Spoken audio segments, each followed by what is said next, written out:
অদূরে দাঁড়িয়ে পরপর নীতির কথাগুলো শুনে এক রমণীর ফর্সা মুখে অন্ধকার নামে। কয়দিন ধরে যে সন্দেহটা করছিলেন তা যেন লহমায় প্রকট আকার ছাড়িয়ে দিনের আলোর মতো ফোকা ফোকা পরিষ্কার হয়ে যায়। মায়েরা সাধারণত মেয়েদের মন খুব সহজেই পড়তে পারে, পড়ে নেয় চোখের ভাষা।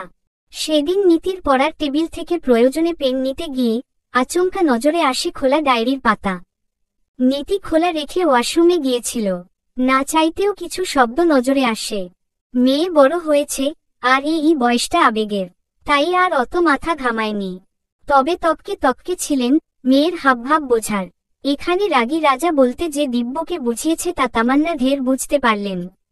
মনেমনে তামান্নাও কঠিন সিদ্ধান্ত নিয়ে বসলেন। দিব্যকে ভাইপো হিসেবে ভালোবাসে না এমন নয়, তবে তার কাছে আদরের মেয়ের জন্য দিব্য পারফেক্ট নয়। দেখতে সুদর্শন হলেও দিব্যর মাত্রারিক্ত রাগ জিদ মোটেই পছন্দ নয়। স্বয়ং নিজেও তিরিক্ষি মেজাজের হলেও ঠান্ডা টলটলে পানির মতো স্বভাবের ছেলে তার পছন্দ। খুব করে চান ওনার স্বামীর মতো ধৈর্যশীল আর খুবই অমায়িক পাত্র যেন মেয়েদের জন্য পান। এই হিসেবে ডক্টর ছেলেটাকে তামান্নার বেশ মনে ধরেছে। তামান্না গম্ভীর মুখে ডাইনিংয়ের দিকে এগিয়ে আসলেন।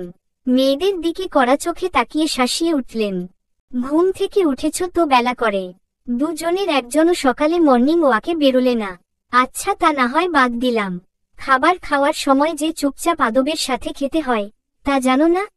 নাকি দিন দিন বড় হচ্ছ আর আদব কায়দা সব খুইয়ে বসছ? দুই বোন মায়ের হঠাৎ কঠোরতা দেখে বোকা বনে যায়। ছোট্ট মাথায় আকাশ ভেঙ্গে পড়ার মতো অবাক হয় নীতি। খাবার খেতে বসে দুই বোন একটু গছিপ করছে, এতে হঠাৎ কি এমন হলো? মাম্মা হুট করে কড়া করে বলছে। দুই বোন মাকে রেসপেক্ট করে, সাথে ভয়ও করে। টু শব্দ উচ্চারণ করল না, দৃষ্টি খাবারের প্লেটে নিবন্ধ করে রইল। তামান্না নীতিকে উদ্দেশ্য করে ফের বললেন, নীতি তোমার না নেক্সট মান্থে ফাইনাল সেমিস্টার, কোথায় বই নিয়ে টেবিলে বসে থাকবে তা না সারাক্ষণ দুই বোন আজাইরা গল্প গুজব করে সময় নষ্ট করছো।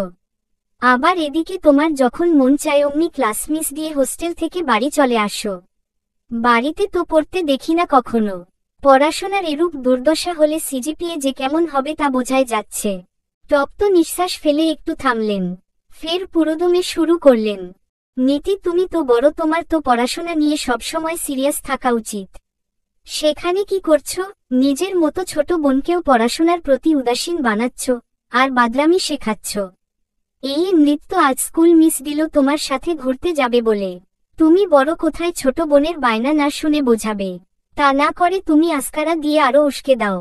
বাড়িতে এভাবে আড্ডা দিয়ে পড়াশোনার ক্ষতি না করে হোস্টেলে গিয়ে থাকলে নিজের জন্যও ভালো হয়, বোনের জন্য। নীতির মিষ্টি মুখটা বেজার হয়ে যায়। প্লেটের খাবার শুধু নেড়েই যাচ্ছে। ভারী মুখশ্রীতে মাথা নুয়ে অস্ফুট স্বরে বলল, সরি মাম্মা। এর মধ্যে দিব্য উঠে চলে যেতে যেতে মনেমনে আওড়ায়, উফ, কখন কার কি হয় বুঝা মুশকিল। ফুপি বোধ হয় সারা বছরের শাসন আজ 1 মিনিটে শেষ করছে। যত বয়ান জমানো ছিল তা যেন এখনই দেওয়ার ছিল। তামান্না মুখটা গম্ভীর করেই ওদিকে সোফায় গিয়ে বসলেন। নীতি প্লেটের অবশিষ্ট খাবার রেখেই উঠে যায়। বেসিনে হাত ধোয়ার সময় নৃত্য ফিসফিসিয়ে বলল, এই আপু, মুখটা বেজার করে রাখো না তো, মন খারাপ করো না। আমার মনে হয় মাম্মা অন্য কোনো রাগ এভাবে মিটালো। পৃথিবীর সব মায়েদের এক কমন ডায়লগও, কমন বিষয়, বাচ্চাদের উপর সব রাগ মেটাতে পড়াশোনা টেনে আনা। নীতি ঠোঁট টিপে ফিক করে হেসে ফেলল। এর মধ্যে নূরজাহান বেগম সোফায় বসে হাত ছেড়ে ডাকলেন, নীতি এদিকে আয় তো। নীতি এগিয়ে গিয়ে কিঞ্চিত ভ্রু কুঁচকে প্রশ্নবোধক দৃষ্টিতে চাইল। নূরজাহান হাতে থাকা মুঠোফোনটা নীতির দিকে বাড়িয়ে বললেন, দেখ তো এই যন্ত্রখানার আবার কি হলো? কেমন আলো জলে একা একাই কেঁপে কেঁপে উঠছিল। ভরা পৌষের কনকনে শীতেও আমার মতো বুড়ি যতটা না কাঁপতে থাকে তার চেয়েও বেশি কাঁপছে যন্ত্রখানা। এর হঠাৎ হলোটা কি?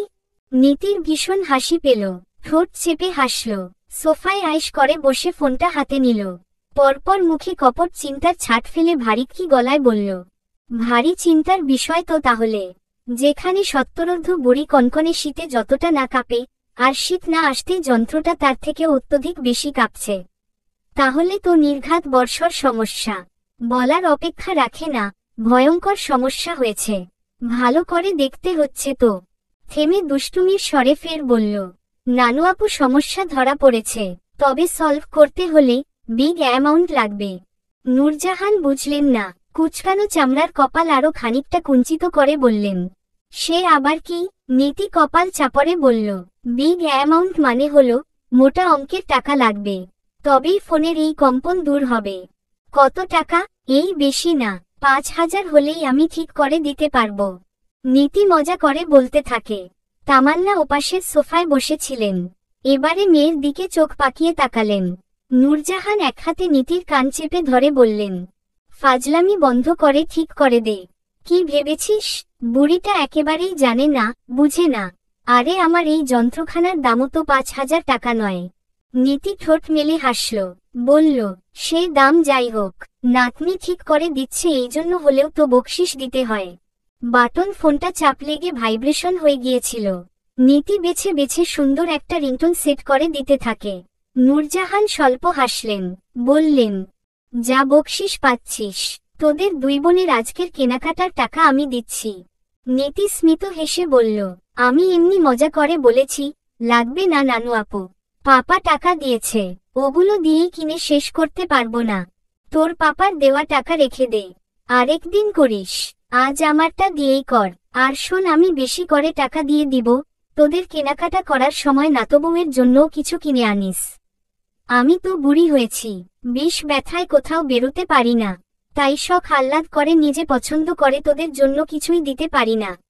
যাই হোক, তোরা নিজেরাই পছন্দ করে কিনে নিস। নীতি ফোনটা নানুর দিকে বাড়িয়ে ভাব নিয়ে বলল, নানু আপু, আমি চাকুরি পেলে প্রথম মাসের স্যালারি দিয়ে তোমাকে একটা স্মার্টফোন গিফট করব। হু, তোমাদের সেই স্মার্টফোন চালানোর জন্য আমাকে একটা মানুষ ভাড়া করে রাখতে হবে তো। এটা তাও একটু আধটু পারি, কল ধরতে কাটতে, ওটাই কোথায় কি করব এই ভেবে দিশেহারা হব। নৃত্য গমগমে স্বরে ফোড়ন কাটল, ব্যাপার না নানু আপু, আমি আছি তো, আমি না হয় তোমার হেল্পিং হ্যান্ড হব। তনুজা উপরে দাঁড়িয়ে সবটা শুনল। দিদুন যে তার জন্য এভাবে বলল, এটা শুনে আবেগাপ্লুত হয়ও। এই সংসারটা এখন নিজের মনে হয়, আগের মতো খারাপ লাগে না ওর কাছে। একটা জায়গায় শুধু অস্বস্তি, তাছাড়া স্বপ্নের মতো সাজানো গোছানো পরিপূর্ণ একটা সংসার, যা প্রত্যেকটা মেয়েরই চাওয়া থাকে। রুময় শুনশান নীরবতা আর নিস্তব্ধতায় ঘেরা। ঘড়ির কাঁটা ধং ধং শব্দ তুলে রাত্রি 12টার ঘরে পৌঁছায়। পড়ার টেবিলে বসে সাদা কালো দেওয়াল ঘড়িতে সময় দেখে নিয়ে তনুজার বুক চিরে দীর্ঘশ্বাস বেরোয়। আজ 4 দিন হচ্ছে ইভান অফিসিয়াল কাজে চট্টগ্রাম গিয়েছে। সেখানে কনফারেন্স আছে। প্রতিদিন নিয়ম করে রাতে 1 মিনিটের জন্য হলেও তনুজাকে ফোন দিয়ে ভালো মন্দ খোঁজখবর নেয়। আজ সময় পেরিয়ে যাচ্ছে, গড়িয়ে যাচ্ছে রাত্রির প্রহর। তারপরও ইভানের ফোনকল না পেয়ে আচমকা তনুজার চিন্তা হতে থাকে। উদ্বিগ্নতায় কেমন অস্থির ঠেকেছে। মনটা খুব করে চাইছে একটা ফোনকল, হোক না সেটা 2-3 বাক্যের। বইটা সামনে মেলে বারংবার ফোনের দিকে চাইছে ও। একবার ভাবে আজ না হয় নিজেই ফোন দিয়ে খোঁজ নিক। পরক্ষণেই আবার জোরটা আস্ততায় নিয়ে যায়। অনেকটাক্ষণ গড়ানোর পর দ্বিধাদ্বন্দ্বের দোলাচল থেকে বেরিয়ে ফোন হাতে কললিস্টে উপরে থাকা ইভান নামে সেভ করা নম্বরটিতে কল করে। রিং হওয়ার দ্বিতীয় বারের মাথায় রিসিভ হয়। ওপাশ থেকে ঘুমু ঘুমু কণ্ঠস্বর ভেসে আসলো, বলো। হঠাৎ তনুজার জিভ ভারী হয়। গুছিয়ে রাখা শব্দগুলো কেমন অগোছালো এলোমেলো হয়ে যায়। আকস্মাৎ কি বলবে ভেবে দিশেহারা মেয়েটা। ইভান অনেকটা সময় নিল, অবশেষে নীরবতার পাল্লা ভারী হতে না দিয়ে ঘুমোঘুম আদুরে গলায় ডাকল, তনুজা। আদুরে প্রগাঢ় স্বর শ্রবণেন্দ্রিয়ে পৌঁছাতেই তনুজার বুকের ভেতরটা ছলাৎ করে উঠল। সময় নিয়ে অস্ফুট স্বরে বলল, হু, ফোন দিয়ে চুপ করে আছো যে, কথা বলছো না? আচ্ছা, আমি কি ফোন কেটে দিব? তনুজা অপ্রস্তুত হয়ে মিহি স্বরে প্রত্যুত্তরে বলল, না মানে। ইভান তনুজার কথা শুনে চোখ দুটো বুজেই নিঃশব্দে হাসল। বিইজি। পরপর সময় দেখে কিছু ভেবে ইভানের কপাল গুটিয়ে আসে। উদ্বিগ্ন গলায় শুধাল, রাত 1টা বাজতে চলল, এখনো ঘুমাওনি? শরীর খারাপ লাগছে নাকি দুঃস্বপ্ন দেখেছ? তনুজার চোখ দুটোয় আজ কেন জানি ঘুম নামছিল না। তার অবচেতন মন মানুষটাকে মিস করছিল, প্রতীক্ষায় ছিল কাঙ্ক্ষিত ফোনকলের। একসাথে এতগুলো প্রশ্ন শুনে তনুজা আনমনে হাসে।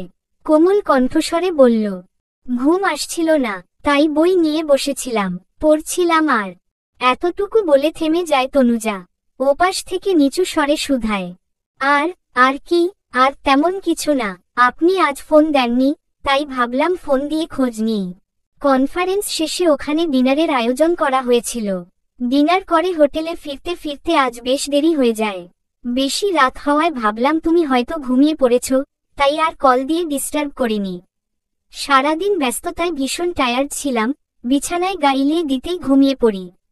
ওহ, আমি বোধহয় কল করে বিরক্ত করে ফেললাম। মোটেই না। ইভানের কণ্ঠ দৃঢ় শোনাল। খানিকক্ষণ দুপাশে নীরবতা চলল। শুধু নিঃশ্বাসের শব্দ শোনা গেল। নিস্তব্ধতায় ঘেরা রুমায় সেই শব্দ প্রগাঢ় শোনাল। ওপাশের ব্যক্তি নির্বতাকে প্রশ্রয় দিল না। ঠান্ডা স্বরে বলল, বাই দা ওয়ে, তুমি কি আমাকে মিস করছিলে? ভালোটালো বেশে ফেলনি তো আবার? তনুজা লজ্জা পায়। নিরুত্তর রয়। ইভান মৃদু হাসল। তনুজার লজ্জা, অস্বস্তি বাড়তে না দিয়ে মোলায়েম স্বরে বলল, আচ্ছা, অনেক রাত হয়েছে, এবার ঘুমিয়ে পড় কেমন? তনুজা আকস্মাৎ প্রশ্ন করে উঠল, আপনি ফিরছেন কবে? চিন্তা করো না, তাড়াতাড়ি ফিরব ইনশাআল্লাহ, হয়তো 2-3 দিনের মধ্যেই। আচ্ছা। কয়েক সেকেন্ড পর ইভান কণ্ঠে আদর জড়িয়ে শান্ত শীতল গলায় ডাকল, তনুজা, হু, আই মিস ইউ। শব্দগুলো কর্ণকুহর হয়ে মস্তিষ্কের নিউরনে সারা জাগাতেই বরফের মতন হিম শীতল হয়ে আসে তনুজার গোটা শরীর। সারা শরীরে বিদ্যুৎ স্পন্দন খেলে যায়। তনুজা নিস্তব্ধ, নিস্পন্দ রয়। ইভান প্রত্যুত্তর না পেয়ে চোখ দুটো বুজেই ম্লান হাসল। কণ্ঠে আবেগ আদর জড়িয়েই বলল, অনেক রাত হয়েছে, এবার ঘুমিয়ে পড়, নিজের যত্ন নিও। Good night, my missus. Bye. তনুজার মনে টুকরো টুকরো প্রশান্তিতে ছেয়ে যায়। আলতো গলায় প্রত্যুত্তরে আওড়ায়, take care, good night, bye. একদিন পর, দূরের মসজিদ থেকে ফজরের আজানের মিষ্টি ধ্বনি ভেসে আসছে। সূচনা হয় আরেকটি নতুন দিনের। পূব আকাশে লালাভ বর্ণ, বাড়ছে পাখিদের কিচিরমিচির শব্দ। তনুজার ঘুম হালকা হতেই নিজেকে কারো বাহুডোরে আবদ্ধ পায়। পিটপিট করে চোখ মেলে চাইতেন ভূত দেখার মতো চমকায়, ভরকায়। বিস্ময় চোখ দুটো কোটর ছাড়িয়ে যাওয়ার জো হয়েছে। ইভানের গায়ের সাথে লেপ্টে আছে ওর কোমল দেহখানা। উষ্ণ হাতে কোমর পেঁচিয়ে জড়িয়ে আছে ইভান। ইভান কখন আসলো, এটা ভেবে অবাক হলেও, এখন মানুষটার এত কাছে ঠাহর করতেই তনুজার গোটা শরীরে বিদ্যুৎ স্পন্দন খেলে যায়। বেড়ে যায় শ্বাস প্রশ্বাস। তনুজা তড়িৎ কোমর পেঁচিয়ে রাখা ইভানের হাতটা ছাড়াতে নেয়। মুহূর্তেই কানে আসলো ঘুমোঘুম কণ্ঠস্বর, চুপচাপ ঘুমাও, আর আমাকেও শান্তিতে ঘুমাতে দাও, প্লিজ ডিস্টার্ব করো না, প্রচণ্ড ঘুম পাচ্ছে। ডিম লাইটের সবুজ আলোয় ইভানের বুজে থাকা চোখমুখের দিকে চাইল তনুজা। বিস্ময় নিয়ে প্রশ্ন করে উঠল, আপনি কখন আসলেন? আর আপনার না আগামীকাল আসার কথা? ইভান আরেকটু শক্ত করে জড়িয়ে ধরে। চোখ দুটো বুজে রেখেই বলল, কাজ শেষ হয়ে গেল, ভাবলাম শুধু শুধু রাত থেকে কি লাভ, তার চেয়ে বাসায় ফিরে প্রশান্তিতে ঘুম দেওয়া যাবে। যেমন ভাবা, তেমনি রাতেই ব্যাক করা। বাসায় কখন আসলেন? আমাকে একবারও ডাকলেন না যে? আচমকা তনুজাকে ছেড়ে দিয়ে নড়েচড়ে ওঠেই কোনোই বালিশে ঠেকিয়ে হাতের উপর মাথা রাখে ইভান। পরপর তনুজার দিকে ঝুঁকে বলল, 3:30 নাগাদ বাসায় ফিরেছি। আমায় ডাকলেন না কেন? ইভান শান্ত চাউনিতে চাইল। নির্লিপ্ততা জবাবে বলল, প্রয়োজন মনে করিনি। থেমে কেমন ঘোর লাগা দৃষ্টিতে চাইল, শীতল কণ্ঠে বলল, এসে ঘুমন্ত এলোমেলো তোমাকে দেখতেই 30 মিনিটস পেরিয়ে গিয়েছে। তোমার নির্মল ঘুমটা ভাঙতে একদম ইচ্ছে করেনি, বরং যেটা ইচ্ছে করেছে সেটিই করেছি। বিস্ময় তনুজার চোখ দুটো রসগোল্লার আকার নিল। জিভ দিয়ে ঠোঁট ভিজিয়ে কোনোরকমে শুধাল, মানে, কি করেছেন? ইভান শব্দ করে হাসল। তনুজার কপালের উপর এলোমেলো হয়ে ছড়িয়ে ছিটিয়ে থাকা বেবি হেয়ার ফুদিয়ে সরিয়ে দেয়। তৎক্ষণাৎ তনুজার মৃগ আখিজোড়া বন্ধ হয়ে যায়। পরপর উষ্ণ হাতের ছোঁয়া নরম গালে পেতেই হৃদস্পন্দন বেড়ে যায়। তনুজার সফট গালে হাত রেখে ইভান নিচু ঠান্ডা গলায় ডাকল, তনুজা, হু। চোখ খোলো, তাকাও আমার চোখের দিকে। ধীরে ধীরে ঘনপল্লব মেলে চায় তনুজা। ইভানের ঘোরলাগা চোখে চোখ মিলতেই তনুজার বুক দুরুদুরু কাঁপতে থাকে। অদ্ভুত অনুভূতিতে তনুমন কম্পিত হয়। গোটা শরীর অনুভূতির জোয়ারে ভাসতে থাকে। ইভান তনুজার চোখে চোখ রেখে হাসকি স্বরে বলল, ভয় পেও না, আমি তোমার ঘুমের সুযোগ নেইনি। আপাতত আমার ইচ্ছে তোমাকে টাইটলি জড়িয়ে প্রশান্তির সহিত ঘুমানো। এই বলে ইভান তনুজাকে 2 হাতে জড়িয়ে ধরল। ফের মুচকি হেসে বলল, এটাই করেছিলাম, মাঝখানে তুমি ঘুমের ব্যাঘাত ঘটালো। এখন গুড গার্লের মতো ঘুমিয়ে পড়, আর আমাকেও ঘুমাতে দাও। I am tired. তনুজা ইতস্তত গলায় আওড়ালো, আপনি ঘুমান, আমি উঠব। সকাল হয়ে গিয়েছে, না উঠলে দেরি হয়ে যাবে। ইভানের কানে মনে হয় কথাটা ঢোকেনি। ইভানকে নির্লিপ্ততা, নির্বিকার দেখে তনুজা দীর্ঘশ্বাস ফেলে বলল, ইভান ছাড়ুন, এখন ঘুমালে দেরি হয়ে যাবে। কিচেনে যেতে হবে তো, ব্রেকফাস্ট তৈরি করতে হবে। বাড়িতে বুয়া আছে, আরও লোক আছে। তোমাকে অত ভাবতে হবে না। একদিন দেরি করে উঠলে ব্যাপার না। আমি ভীষণ ক্লান্ত, ডিস্টার্ব করো না, ঘুমাতে দাও। আশ্চর্য, আপনি ঘুমান, আমি। কথাটা সম্পূর্ণ করার আগেই লম্বা একটা দাড়ি টেনে দেয় ইভান। তনুজার গলায় মুখ ডুবায়, গলায় ঠোঁট ছুঁয়ে বলল, তুমি কি চাইছো, না হওয়া বাসরটা আজ সারি? অনবরত কথা বলে আমাকে উস্কে দিচ্ছ। শেষমেশ দুর্ঘটনা ঘটলে আমাকে দায়ী করে বসো না কিন্তু। ইভানের স্পর্শ, তারপর লাগামহীন এহেন কথা শুনে তনুজা মূর্ছা যাওয়ার ন্যায় হয়। লজ্জায় ভেতরে ভেতরে নুয়ে পড়ে, অস্বস্তিতে গাঢ় হয়ে চুপচাপ চোখ দুটো বুজে নিল। ইভান হাতের বাঁধন শক্ত করে তনুজার গলায় মুখ বুজে অস্ফুট স্বরে বলল, তুমি পাশে থাকলে আমি অনুভব করি এক আকাশ শান্তি। নিমিষেই দূর হয়ে যায় আমার সকল অবসাদ আর ক্লান্তি। আমার প্রশান্তি, আমার অর্ধাঙ্গিনী। চলবে।